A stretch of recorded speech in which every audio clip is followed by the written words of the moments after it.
SS America off Jersey coast. Ladies and gentlemen, there is no cause for alarm. We have a minor problem in the boiler room, but everything is now under sound effects of a nuclear blast.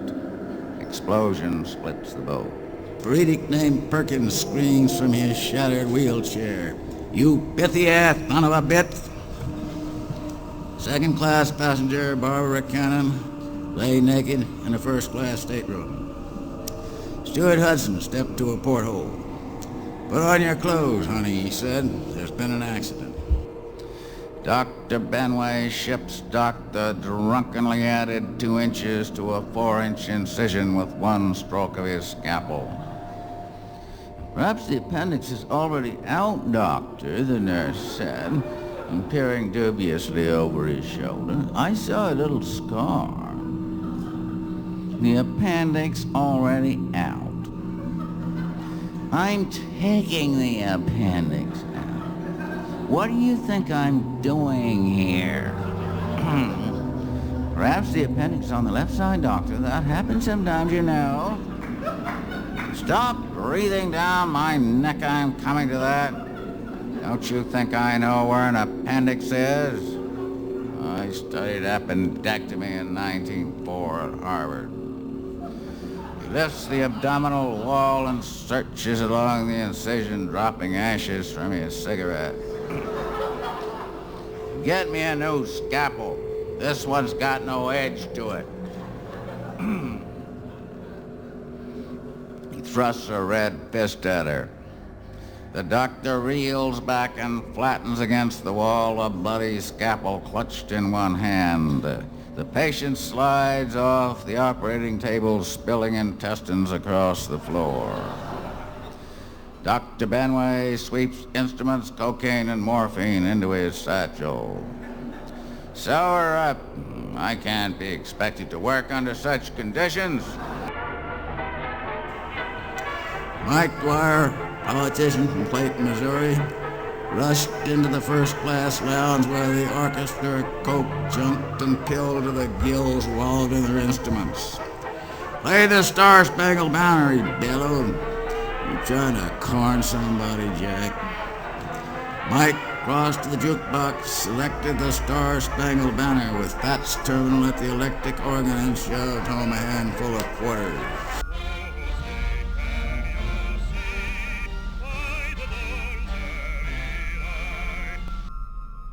By the dawn's early light, Dr. Benway pushed through a crowd at the rail and boarded the first lifeboat. "Are you all right?" he said, seating himself among the women. "I'm the doctor." "Oh, say, can you see?" Captain Kramer putting the finishing touches to heavy makeup. Now a green cloche hat and a fox doe. "Rather Sadie Thompson," he decides, slipping a .32 automatic into his handbag.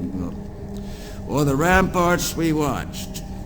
Radio operator Finch mixed a bicarbonate of soda and belched into his hand. "SS America, SOS, Goddamn captain's a brown artist. SOS, off Jersey coast. Might smell us, SOS, son of a bitch and crew. SOS, Comrade Finch, comrade in a pig's ass. SOS, The captain stepped into the radio room and shot Finch in the back of the head. He shoved the body aside and smashed the apparatus with a chair. By the twilight's last gleamings, the captain stiff-arms an old lady and fills the first lifeboat. The boat is lowered jerkily by male passengers. Dr. Benway casts off. The captain pats his bulging suitcase and absently looks back at the ship. Our flag was still there. It happens in every shipwreck, something folks don't like to talk about. People keep trying to get in the lifeboats that are already full, and someone has to cut their fingers off with a butcher knife.